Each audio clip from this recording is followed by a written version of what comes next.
All right, let's look at a detailed strategy. I've got $250,000 saved for retirement. How much retirement income can I generate? We're going to talk about the most popular way to generate retirement income, and that is using dividends. So we're going to look at dividends alone in this strategy. Now, there's some factors to consider when you're thinking about using a dividend strategy or really any retirement income strategy. And there's 5 factors I want to talk about, and then we're going to get into the exact strategy. The first factor is Social Security. When we're talking about how much retirement income can you generate, you also have to factor in any guaranteed forms of income that you're going to get, and Social Security is one of those forms of income. Obviously, you might have a pension as well, so you want to think about this along those same lines. So when we're thinking about Social Security, we have to think about when are we going to claim Social Security, and then how much in Social Security payment are we going to get at the ages that we claim. So for instance, if you claim Social Security at 62, you're going to get 70% of your full retirement benefit if you were born after the year 1960. If you claim at 67, you're going to get 100% of your full retirement benefit. And if you claim at 70, if you're an overachiever, a broccoli eater, you'll get 124% of your full retirement benefit. But what if you're 63? You'll get 75% if you decide to claim at 63. What if you claim at 68? You get 108% of your benefit. What if you claim at 65? You get 86.7%. So it's really important to understand, when am I going to claim Social Security and how much is the payment going to be for my Social Security benefit? So when we're considering these factors, understanding when we're going to claim Social Security is one of the main factors. If you retire at 60, you've got 2 years or 3 years or 7 years or 10 years, right, before you claim Social Security. And so we want to understand that. So in this scenario, we're going to claim Social Security at 67. The couple is 64. We've got Gary and Mary. At 67, Gary's Social Security would be $2,100 and Mary's would be $1,800. That's their full retirement benefit. So we're going to claim at 67. So from 64 to 67, we're not going to have a Social Security benefit. Now, the second thing you want to think about is, what are my expenses going to be in retirement? For them, their expenses are $30,000 a year. So you got to understand what your expenses are going to be. Because keep in mind, in a dividend strategy, and we're going to look at that here in a second on the board, if the dividends don't cover your expenses, you're going to have to sell some of your stock, your dividend paying stock, to make up the retirement income, depending on when you claim Social Security and what that amount might be. And when you sell the dividend paying stock, you reduce the amount of shares that you own, which means you reduce the dividend income that you receive. So you want to understand, what are my expenses? So in this case, our expenses are $30,000 a year. We also need to understand, are we single or married? How are we filing our taxes? Right? That's number 4. Single versus married. Are we single? Are we joint filing? Are we going to have 2 Social Securities? Are we going to have 1 Social Security? Is there going to be a spousal benefit? Like, what's going on? So we want to understand, are we single and married? In this scenario, it's married. So we have 2 Social Securities. We're married, filing jointly on taxes. So we have a bigger standard deduction. And our expenses are theoretically higher because we're married. So let's look at this. 64, $250,000 saved for retirement. Now, our dividend on a monthly basis is going to be $833. That's 4% of $250,000. Now, I realize you can maybe get 5, 6, 7. I just want to go with 4. That's a really easy number. And the farther down you go on the dividend scale, 6, 7, 8, 9, the riskier it becomes. I'm not saying it won't work. I'm just saying you add a little extra risk in. And that's something when we're calculating in a financial EKG and an investment analysis for a client, I'll show them, hey, if we go down the scale 5, 6, 7%, this is the amount of dividends we can get. This is the retirement income we can receive.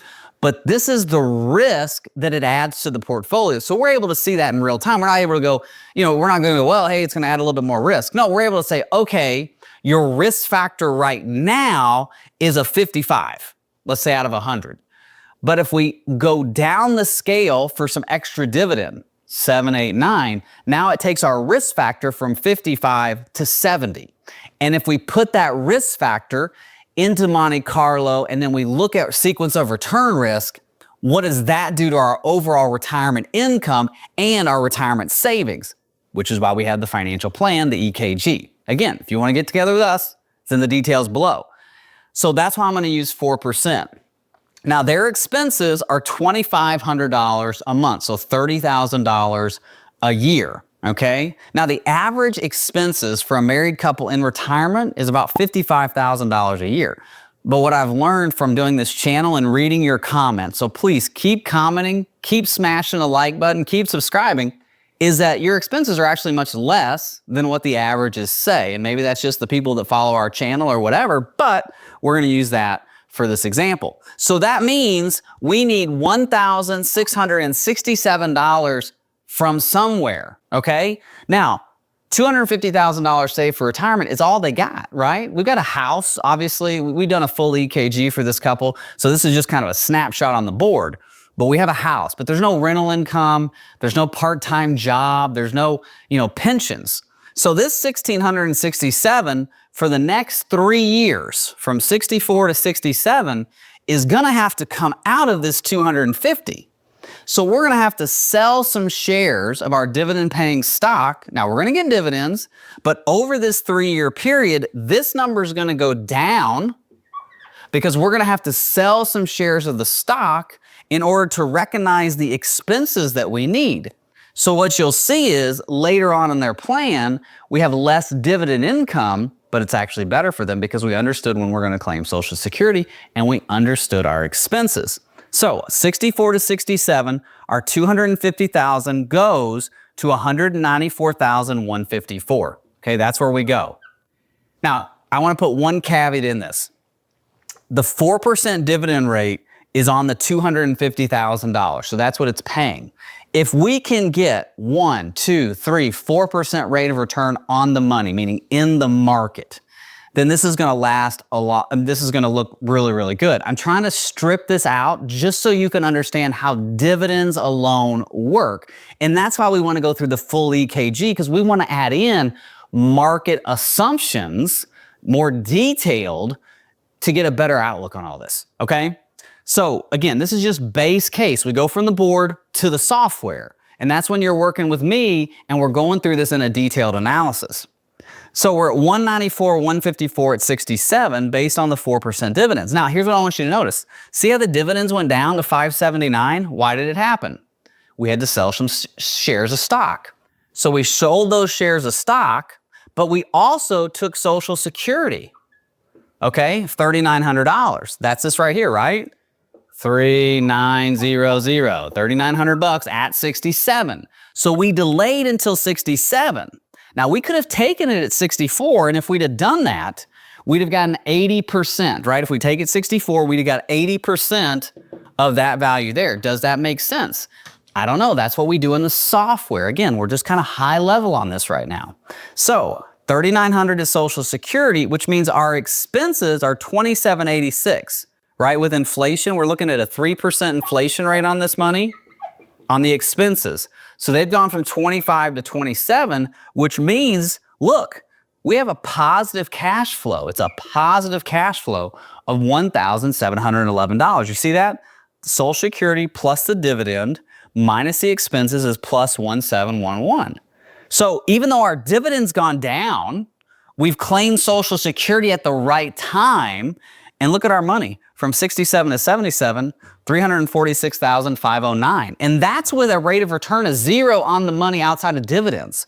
So all we're looking at this point is dividends. We're not even looking at rates of return on the money. That's why I wanted you to see this stripped down, how powerful it is to understand when am I going to claim Social Security? What are my expenses? Single versus married, taxes and market loss. Understanding those factors is critical when you're thinking about claiming retirement income. You want to have a plan, right? We want to have a plan because Proverbs tells us this. Proverbs 24 says, do your planning before you build your house. So if the wisest man in the world tells us to do our planning before we build a house, we should probably do that before we go into retirement as well. So I hope this video has helped. Thank you for watching. God bless. Bye-bye.